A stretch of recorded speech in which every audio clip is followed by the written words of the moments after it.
the next one I'm going to show you is using one of these Scotch Brite pads. I have a large one, so I'm going to cut it down, but I'll show you how to do that as well. The other side of it will be in Lily's Sugar and Cream 100% cotton. This one I got from Joann Fabric ages ago. I don't even know. It's leftover cotton yarn that I had in my stash. So I'm going to use some of that to create the soft side of my kitchen scrubby. So the first thing that we have to do is cut it down. I'm just going to use this Oscillo sponge as a guide. And, well, this is just a regular sewer's chalk. Make a little faint line there, and a little faint line there.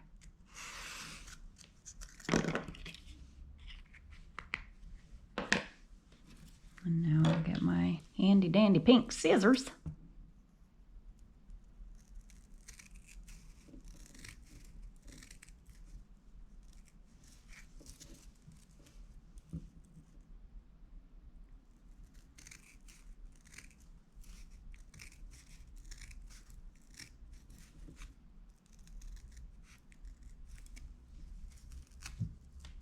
There we go.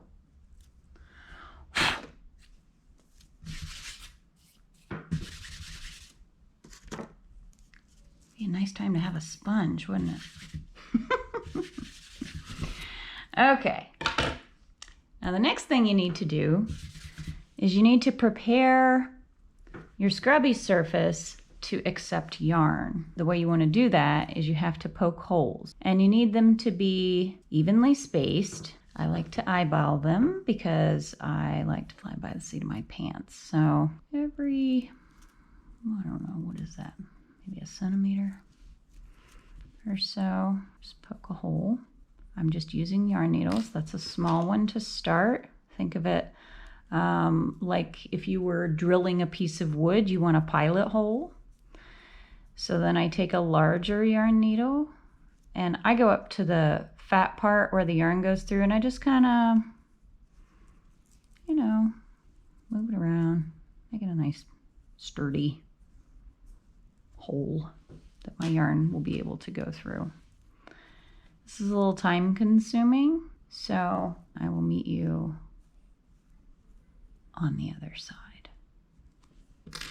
So once you've got your holes all made in this, you're ready to start crocheting into it. Normally, with this type of yarn, you would use a size 5mm crochet hook. But because the holes in this are so small, we need to actually go down to a 2mm crochet hook in order to get the yarn through these holes. It can be a little bit challenging, but it's not that bad. You'll see. We'll go in the hole.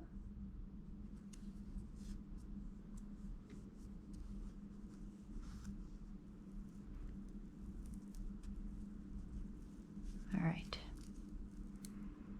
Pull that loop up through, and then we'll just chain one. And that's your first stitch. See that? So you're going to chain one again. And then you're just going to do single crochets into each hole until you get to the end. I have made 8 holes across, and then I made 12 holes down, counting that first hole in the corner.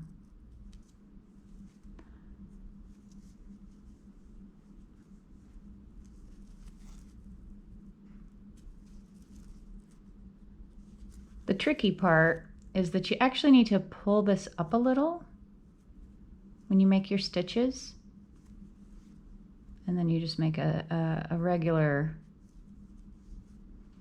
chain one, but you're trying to get it up to the same level, see, as your other stitch. So you have to kind of pull up, do kind of an extended loop up. That. All right, now we're in the corner and we need to go around the corner. So we're going to chain 2 And then you're going to go back into that same stitch and just do another single crochet. You see what that does? Now you're facing this way. Cool, huh? So stitch and chain, stitch and chain. You want to be sure while you're doing this to kind of keep your stitches as loose as you can, because you're working with a hook that is so much smaller than the recommended hook size for this yarn. Also, I'm having all kinds of trouble here.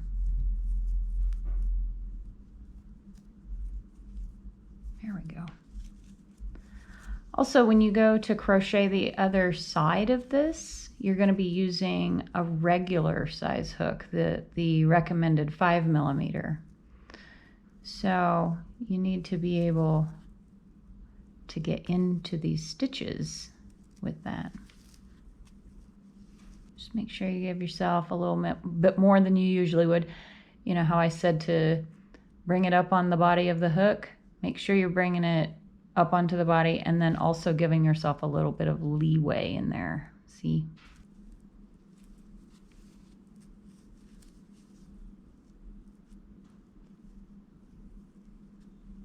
First one in the corner. Chain 2.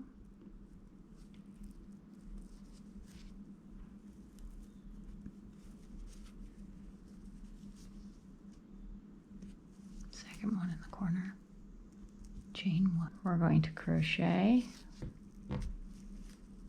into that corner, and then we're going to crochet 1, 2 chains, and we're going to join this corner right here.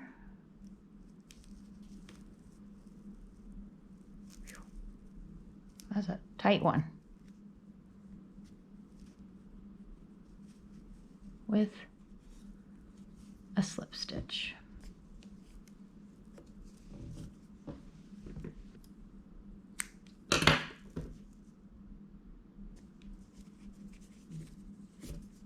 And there you are. And now we'll crochet the back half and attach them to one another. So I have the yarn all ready, and we're just going to start. I've got my stitch counter here. We're going to chain 13.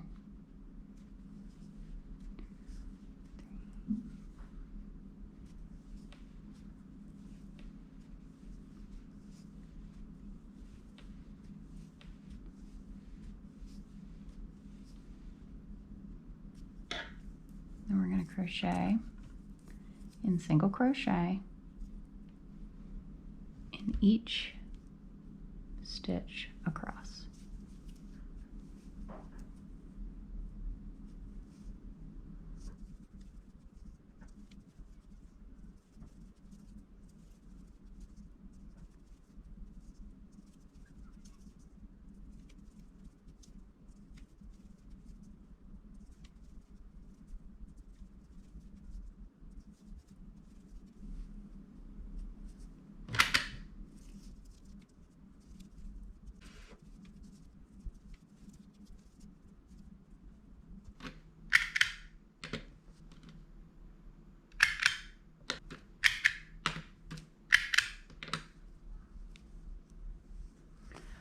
All right, here we are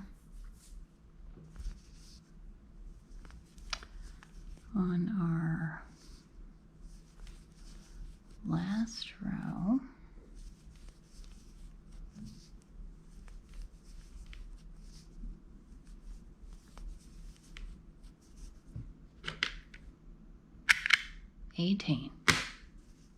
So now we chain 1.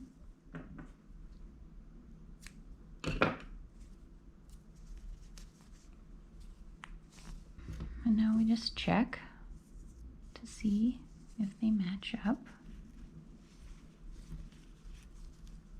And they do. Awesome sauce. Oh, I love it when a thing comes together. Okay, so now we need to, speaking of coming together, we need to join these two, the back to the front. And to do that, we're just going to use a yarn needle and a length of yarn.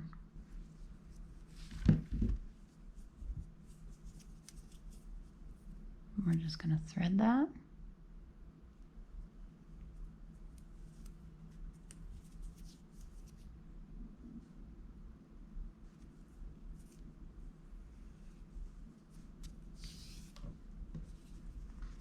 I'm going to start up here in this corner.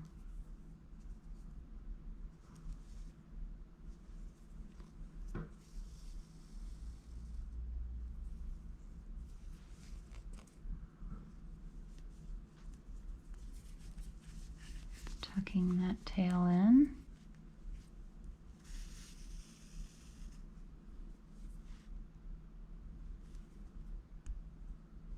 I'm just going to go weave my way across these stitches.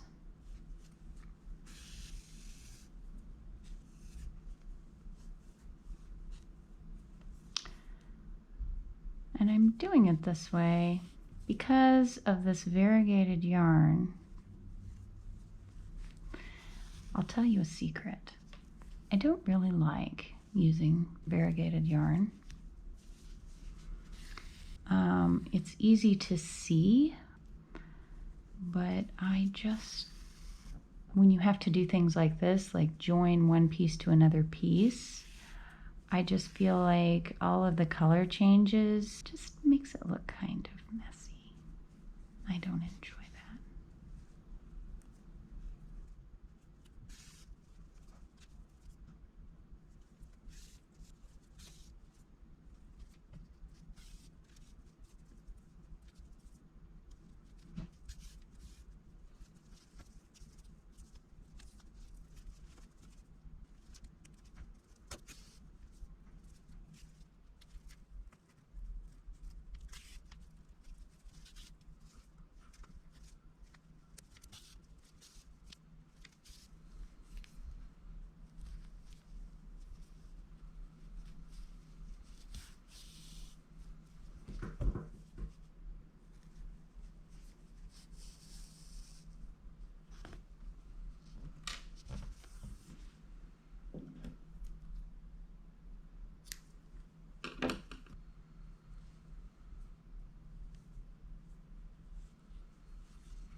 That's what I'm doing right now. So I'm just weaving in my ends. See that? You really only have to do about 3 passes and it's done.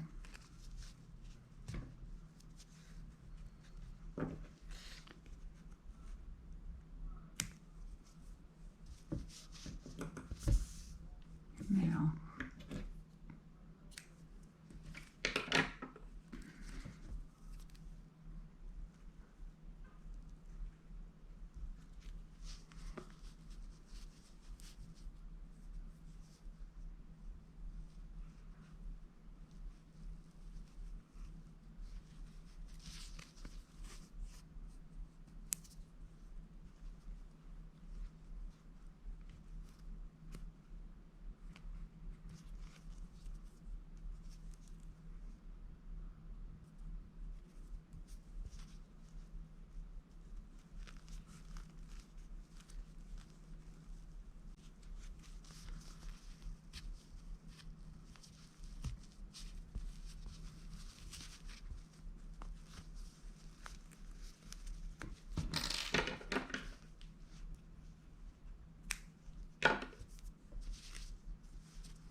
there you go. So that is Scrubby number 2.